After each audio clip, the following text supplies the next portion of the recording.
Also with us today is Kester Mekenkamp, gaming lawyer at Kalff Katz Franssen, who is here to help us understand which services are indispensable for a smooth launch into the Dutch market. Kester, welcome. Let's start with you. How do you recommend interested parties should look at the Dutch market, and how do you see the context of the services that the next speakers will address in the webinar? And welcome. Yeah, thank you, Willem. Our firm has gained quite some experience this first year of licensing, and I mean there are a lot of activities that can be outsourced by licensed applicants and perhaps even should be outsourced. I think I will discuss the main elements we have seen so far that licensed applicants tend to outsource. I cannot tick all the boxes, but I will at least do a couple of very important ones. First thing that springs to mind are the client due diligence obligations. Obviously, elements you can think of are identification and verification of the player identity, also politically exposed persons checks and sanction list checks, but also verification of the contra account, very important. And for payments in general, I would say that applicants tend to engage with PSPs in order to offer certain payment instruments, and they have to bear in mind that they have to submit a payments policy which have to list the different payment instruments and PSPs they are going to use.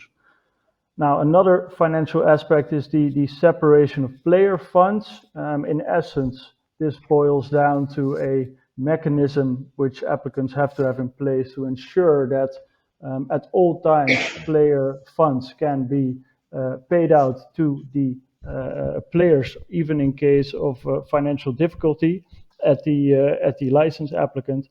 There are several solutions which can be opted here for. At least one solution will be discussed in this webinar, so please take due note of that.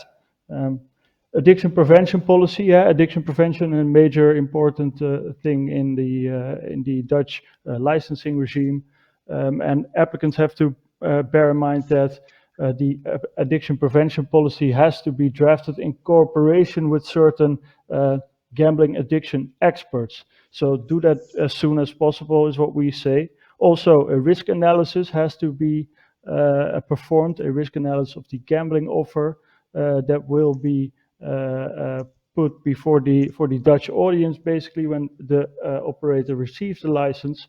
And it's very important to also do that as soon as possible, because both the addiction prevention policy and the advertising policy will have to be aligned to the outcome of the results of the risk analysis.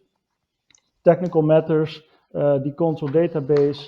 We have seen that virtually all license applicants are going for a third-party solution here. These will be discussed, I think, also further down in the webinar. And for the game system, we see applicants that rely completely on platform providers, which is possible for the complete game system. Please bear in mind that the complete game system has to be tested and certified before the license application. Very important. Now, to get to the end of this talk, I mean, almost everything basically can be outsourced under the Dutch system, with two major exceptions: the board of directors of the applicant and the internal monitoring compliance officer. Please be aware that the NGA will always keep the license applicant or the license holder responsible, even though certain activities may be outsourced. And also be aware that even if certain activities are facilitated by other entities within your own corporate group, this is still outsourcing according to the NGA.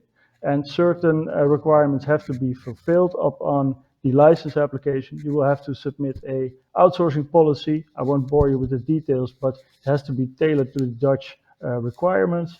A declaration has to be given to the NGA by the applicant, indicating that it has ascertained that always third parties basically comply with the law.